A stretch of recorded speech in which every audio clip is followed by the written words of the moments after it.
Very day before Charlie Kirk died, he expressed that he thought he was going to be killed. He told these people, I think they're going to kill me. Okay? He did not express that to me. So I am telling you this based off the testimony of 3 people. And I am saying this because I hope that these people who I think are good will be inspired to come forward with that. Again, those conversations I had were off record. I honor that. If I say it's off record, it stays off record. But I'm hoping that watching what I am doing and feeling the energy that is rising across the world for people who want to know what the heck happened at 9/10, that, they will be brave and they will say, yeah, Charlie did the day before he died think that he was going to be killed, and maybe tell us, who is they? Well, for once and for all, who is they? Who is the they that he thought were going to kill him? They told her to stay quiet. They warned her that one more word could end her career or her life. But tonight, Candace Owens didn't care.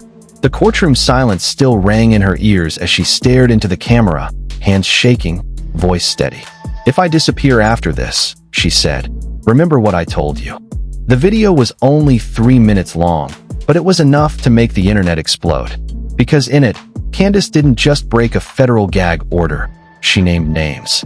She showed proof.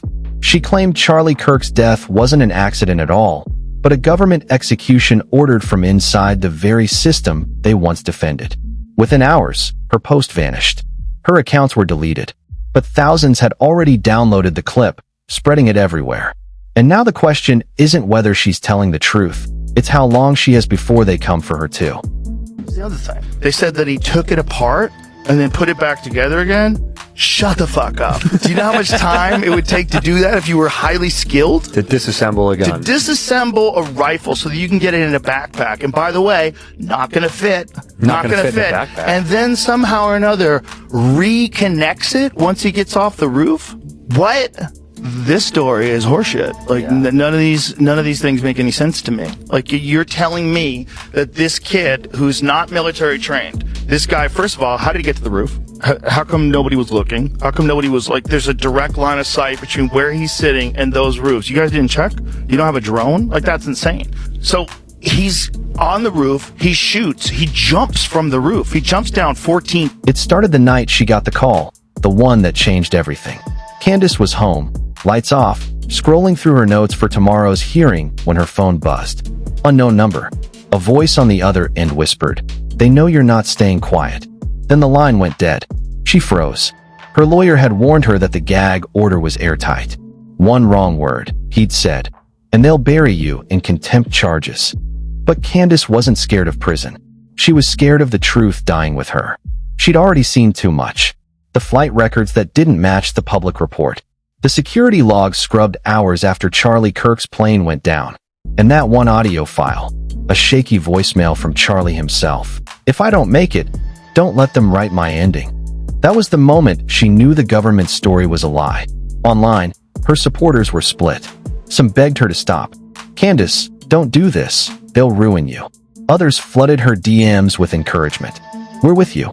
Expose them all." The hashtag started trending again. Hashtag justice for Charlie. Hashtag they silenced him. Hashtag Candace knows. And that's when she realized the real danger wasn't the gag order. It was momentum. Once people started asking questions, the system couldn't contain it. At the hearing, she sat quietly at first, pretending to comply. The judge's voice was cold, rehearsed. "Ms. Owens, you are hereby reminded of the federal restriction placed upon you." She nodded, but under the table, her phone was recording. Not for herself, for insurance. In her bag was a folder marked "Do Not Open." Inside were screenshots, receipts, flight data, all connecting a defense contractor to a secret meeting the night before Charlie's crash. The same company that had donated millions to a senator now pushing for her silence. One reporter later said, "She looked calm, but her eyes said war." When the judge adjourned, Candace didn't leave. She waited until every camera turned away, then leaned into her mic. "They killed him," she said softly. "And I can prove it." The clerk gasped. The prosecutor shouted for order. But it was too late. Her words were caught on at least 3 hot mics. Within minutes, clips started circulating online. Her voice, low and shaking, repeating the line, "They killed him, and I can prove it." The backlash was instant. News outlets called it a meltdown. Government spokespeople denied everything. but leaked texts between her and a former aide surfaced that night. Candace, they're deleting files from the archive. Aide, get out of town. It's not safe. Candace, too late. I already sent backups. By morning, half the internet was convinced she was right. The other half said she'd lost her mind. Then a document appeared on an anonymous forum, labeled Flight 918, redacted. It showed an alternate flight path, one that diverted 30 miles off course minutes before the crash. Candace reposted it before her account vanished. Fans began showing up outside federal buildings, holding signs that read, "Truth can't be gagged." Reporters demanded a statement from the Department of Defense. None came. But one insider, anonymous, voice altered, gave an interview. She's not wrong. There's a file. It's not called an accident internally. That was enough to set everything on fire. Candace went silent for 2 days. People thought she'd been taken. Then she reappeared in a live stream. Eyes red, voice hoarse, she whispered, "They've frozen my accounts. My lawyer quit, but I still have the messages." She scrolled through her phone, showing a conversation labeled CK private line. The last message from Charlie read, "They said if I don't play along, they'll call it mechanical failure. If that happens, tell them the truth died in the sky." Tears welled up in her eyes, but she didn't stop. "You want the truth?" she said. "They made him a martyr to protect a lie. And now they want me gone too." The stream cut out mid-sentence. Thousands watched it end in real time. Some said the feed was hacked.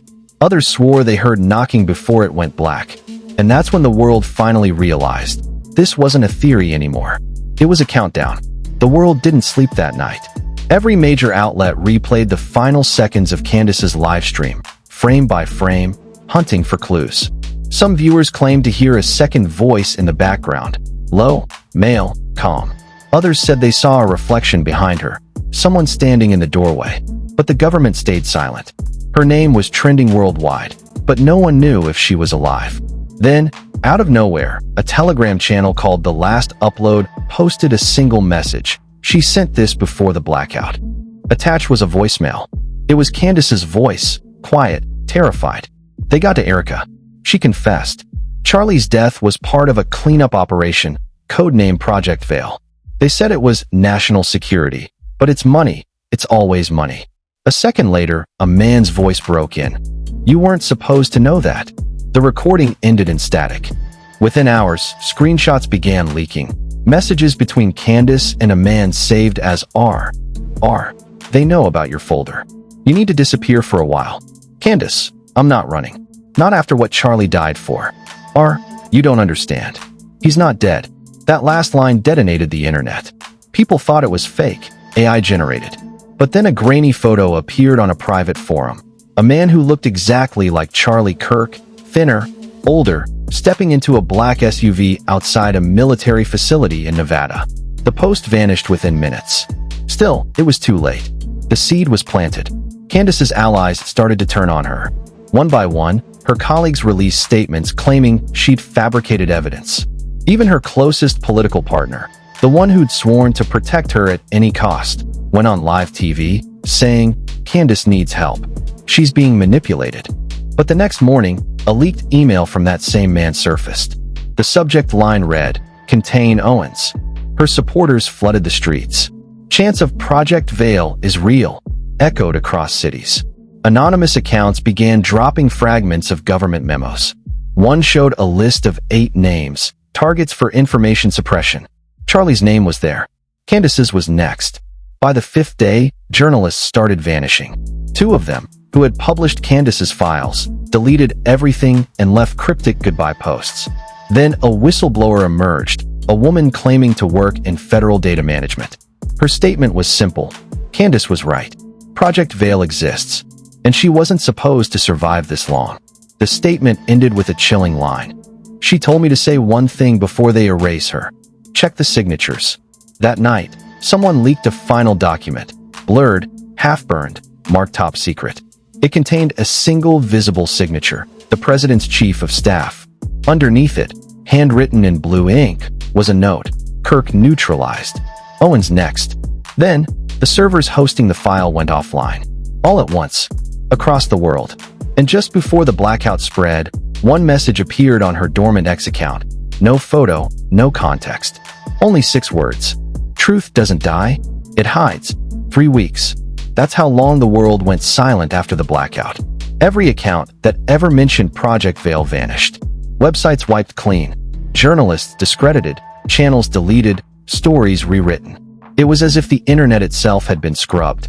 But then, just when everyone thought it was over, an anonymous drive link started circulating through private message boards. Inside, it wasn't a manifesto or some blurry photo. It was a full transcript. Dated. Stamped. Signed. It detailed the operations Candace had been chasing. Covert surveillance on domestic figures labeled as threat amplifiers.